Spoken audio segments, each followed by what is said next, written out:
Welcome, everyone. Thank you for joining. This is the second session of Mina's Ecosystem Technical Updates. My name is Christine Yip, and I lead the community efforts at Mina Foundation. So the goal of this session is to keep everyone updated about things that are being built in Mina's community. So we know that there are a lot of talented people in the community, and a lot of stuff and cool things are being built in different pockets, and sometimes very hard to keep track of everything. So that's why we organize these sessions, so the broader community and maybe especially developers can more easily keep track of things that are being built and maybe build on top of each other and use the available tooling that's in the space in Mina's ecosystem. So I'm really excited that today we have 5 speakers. Let me pull up the agenda. If you have any questions, please ask them in the Q&A chat box in Zoom below. And at the end of the session, we would love to get your feedback, about this session, what you think of it.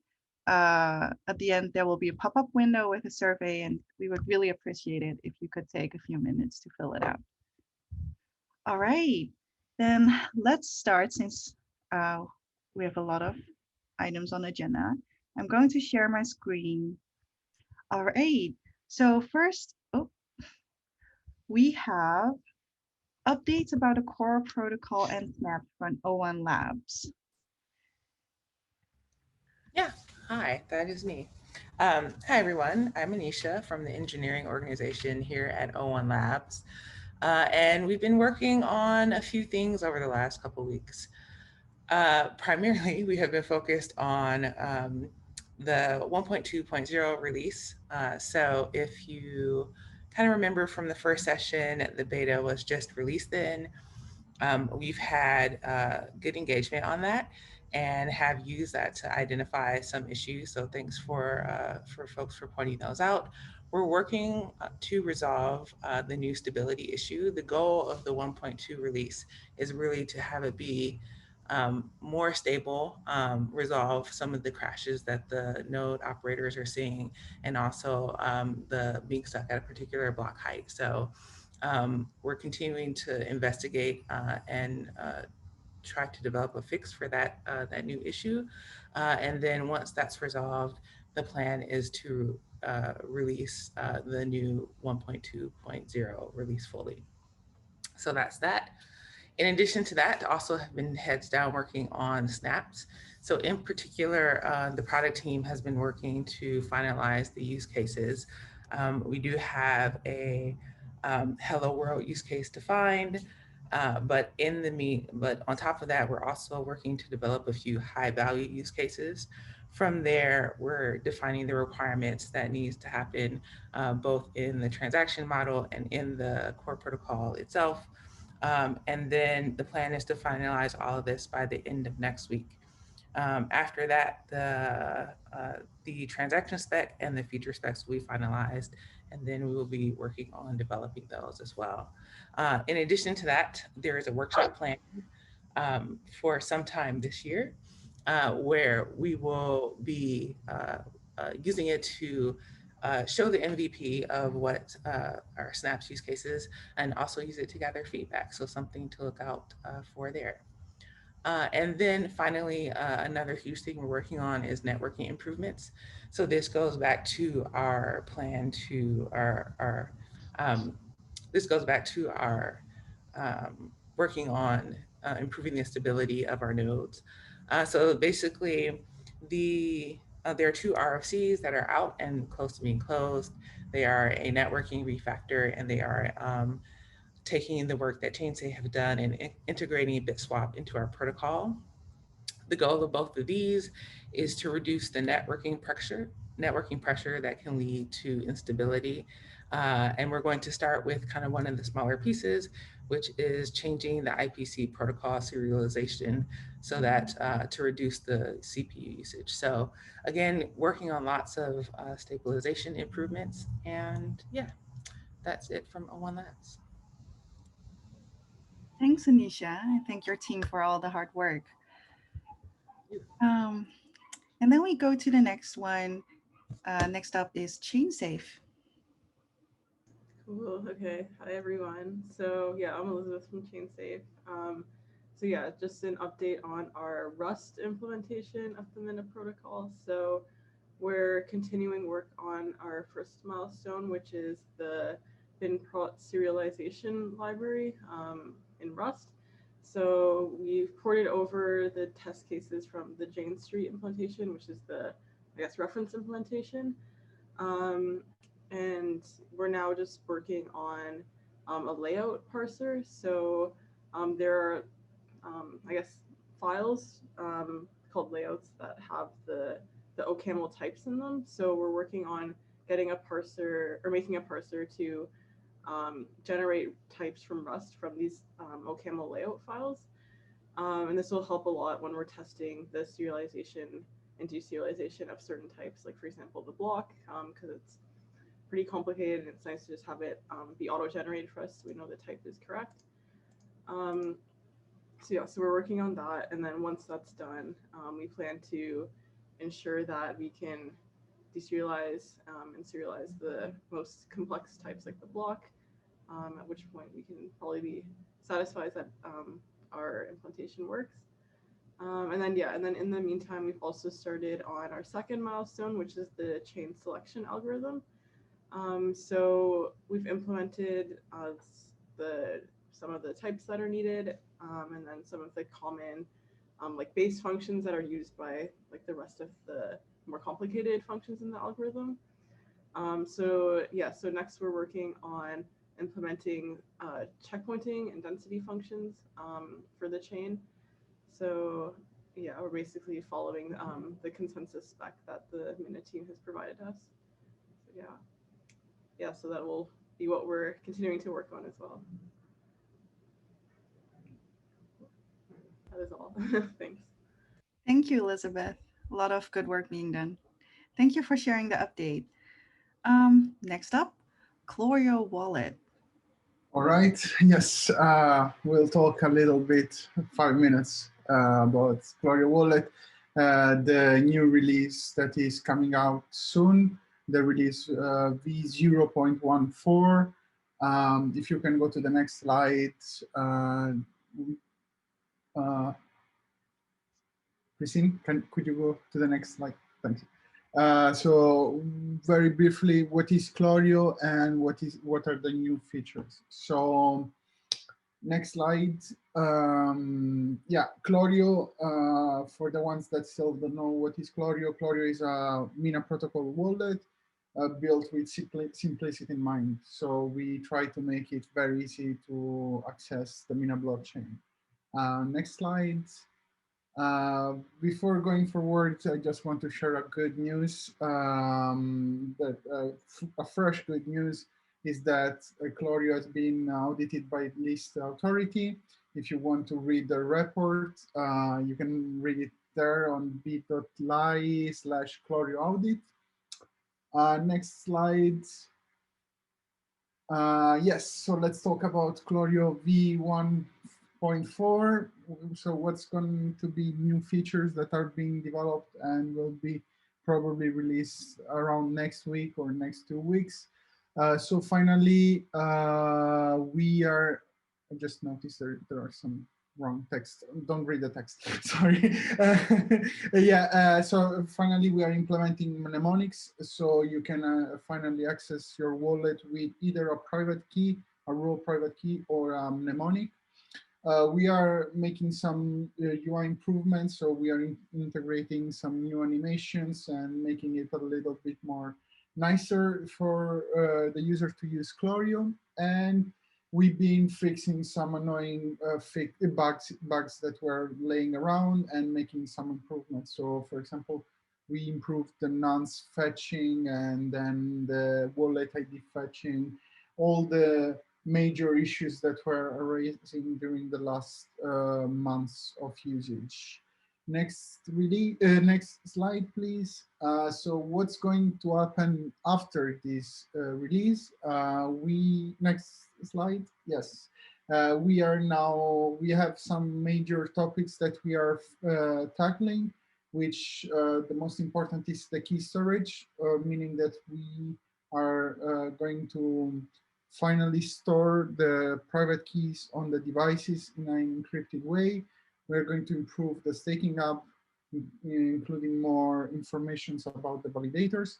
We are going to create a Mina Wealth dashboard, which will give the users the ability to have an overview about the Mina markets. We are also going to do some UI redesign because we think that it's important to keep the UI fresh and clean. And we are going for internationalization. That means that we're going to implement translations and support natively other languages than English. And next slide. That's it. If you want to get in touch with us, Twitter, Discord, anything goes. And that's it for Claudio, this short update. Thank you, Carbonara. Really excited about those new projects. Good luck. Thank you. And then next up, BeaconChain. Hello everyone, I'm BeaconChain, a member of the Mina community. And next topic, I will talk about the tools. And this is an indispensable part of running the Mina node. It helps you run a node easier, monitor your node, do some tasks automatically, and such as restoring your node when it's stuck. It happens often, right? And I'm currently running 3 Mina nodes on the Docker, but at the beginning, there are not too many tools for the Docker users. So I've ported some to using on the Docker. So now I will introduce some of it and all the great tools. Um, the first one is, and the first one is Mina Status Monitor. My version is for working on the Docker. It's forked from the one of Jonathan Wasman with some changes. Its features include monitor journals and restore it automatically when it's stuck, such as when it's in an offline state too long or the highest unvalidated blockade is more than the high blockade 5 blocks, etc. Monitor the Mina sidecar. If you don't know, it is a tool for tracking the Mina uptime from Mina team, and restart it when it fails to submit the report on schedule. You can turn it on or off. It is an optional feature.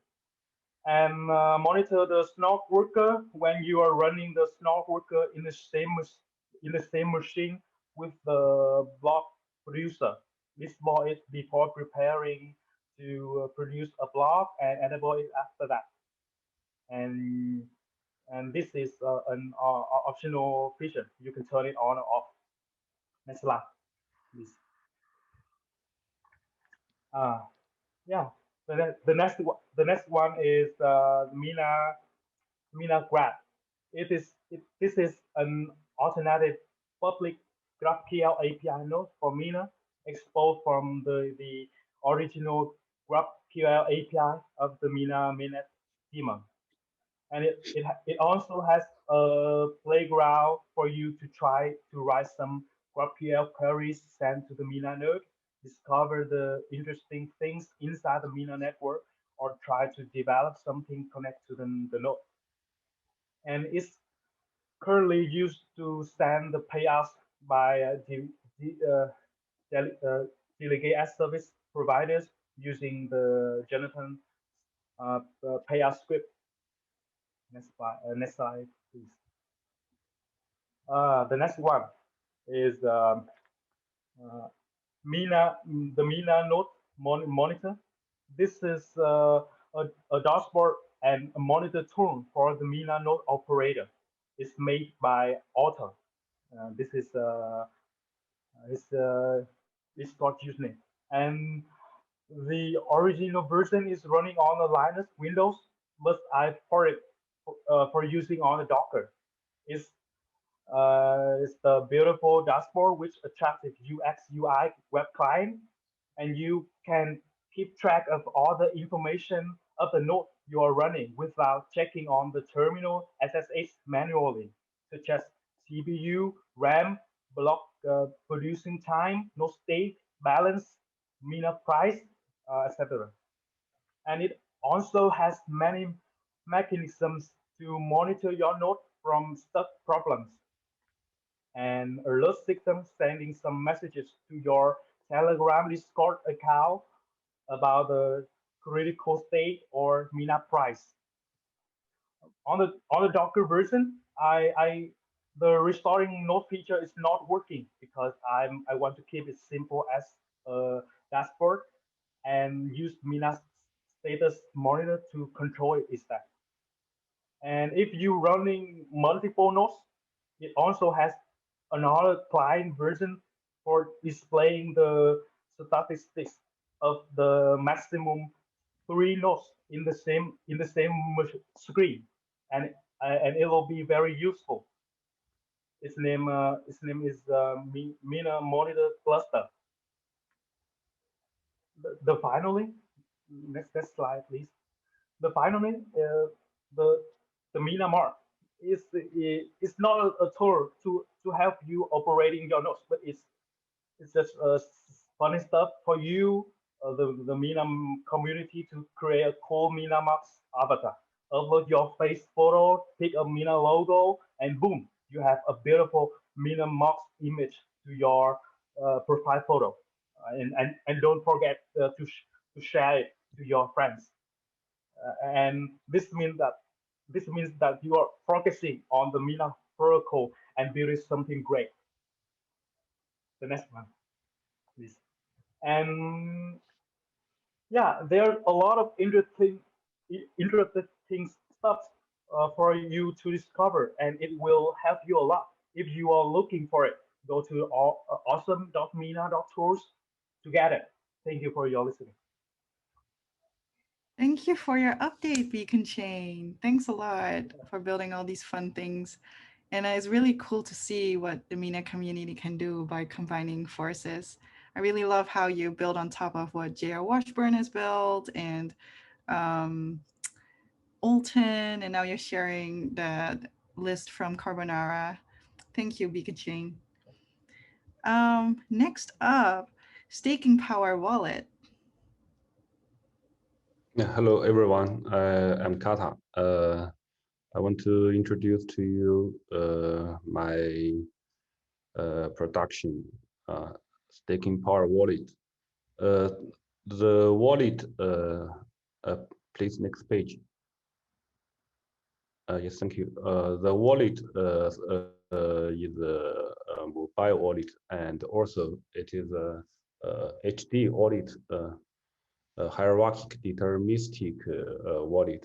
This wallet is developed by Flutter platform, and it supports BIP 32, BIP 39, and BIP 44. So, which means the seed, or you can say the mnemonic words, is all of the value or treasure for you. So you should protect your mnemonic words. You written down manually safely. And staking power wallet support both iOS and Android devices. I think the wallet is different from other wallet, is that it has its own signer SDK, because the Flutter is written by Dot, and ONApps didn't support provide the Dot version for Mina protocol. So I attended the C reference signer C code and implemented Dart version Mina signer for my own usage. And you can if you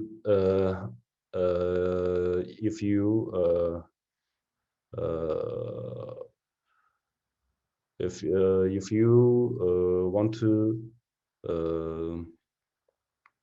develop um, your own product on Flutter platform, I think you can use my FFI Mina signer. Oh, next page, please. The next slide. Thank you. So you can see Staking Power Wallet project constructed by two projects. One is FFI Mina Signer. FFI Mina Signer is a signer for Dart version. This is the core of the Staking Power Wallet. It provides the pasta curve implementation, and it can work in .vm. And this SDK is extended from C reference signer. C reference signer is another pasta curve implementation written by C language, and you can find its source in the GitHub. And another project is the main project to implemented some features that can interact with the end users. Next slide, please.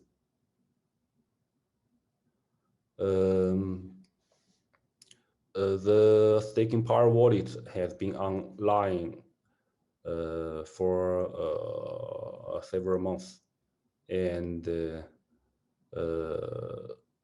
the ongoing development is one, the code auditing is list authority, and the second is to improve the safety of the seed encryption. Originally, I used the Dart Ponte Castle lib to encrypt the seed, and the list authority suggested that maybe this is not safe enough to protect the seed. So they recommend me to change it to libsodium. So I change the KDF, which is a key derivation function from SHA 256 to argo to ID, and this algorithm is anti-GPU and anti-ISC.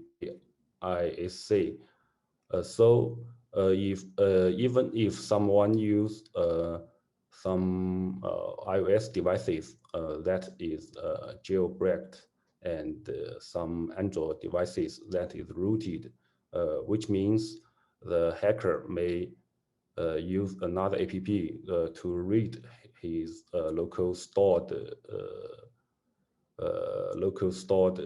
encrypted seed. But with the new encryption method, I think the hacker cannot calculate the original value of your seed. And the second is change the encryption algorithm from AES to X-Chata IETF2, which is more powerful on ARM architectures. And third, I'm fixing some bugs that the end user reported that on ARM v7 architectures. Okay, next slide, please. Okay, next, please. Thank you. And my working future, or say my roadmap is, first, I will publish the Flutter Mina Signer SDK to the .pub. So anyone want to use my Signer SDK, he didn't need to clone the whole code source to his developed environment and just get it from .pub. That is more convenient for a developer. And the second, I will let the stake to some anonymous pools. Currently, a staking power wallet just let the end users to stake to some well-known pool providers. And the next feature, we will do some work on the pool performance visualization. I think we think this is more important for the end user to choose the staking pool than other options because this is related to the blocks the pool can produce. We know that more blocks we can get more rewards. And first, I will develop the function of the expected rewards calculation according to the pool's historic performance. And maybe I will develop the user commands cancellation, which means if you send your token to the wrong place, you can cancel it. All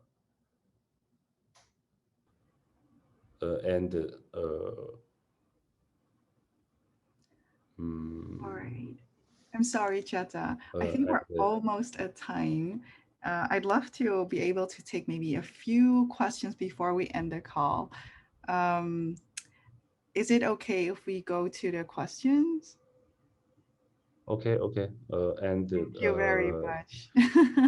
I will show your slide with the final page. Okay. Yes. This is our contact information. If you have a question, or you can join us, you can access those groups. Cool. Thank you. Thank you. So let us take just a few questions before ending the call. If you were a presenter or a speaker and have a question for another team, feel free to ask them as well. So let's see. One question was, when will the developer tools be finished and released? I'm thinking that it's a question for O1. It was asked when O1 was presenting. Yeah, we don't have a timeline, like a solid timeline right now, but like I mentioned, the opportunity to actually take a look at what we have for the developer tools and provide feedback.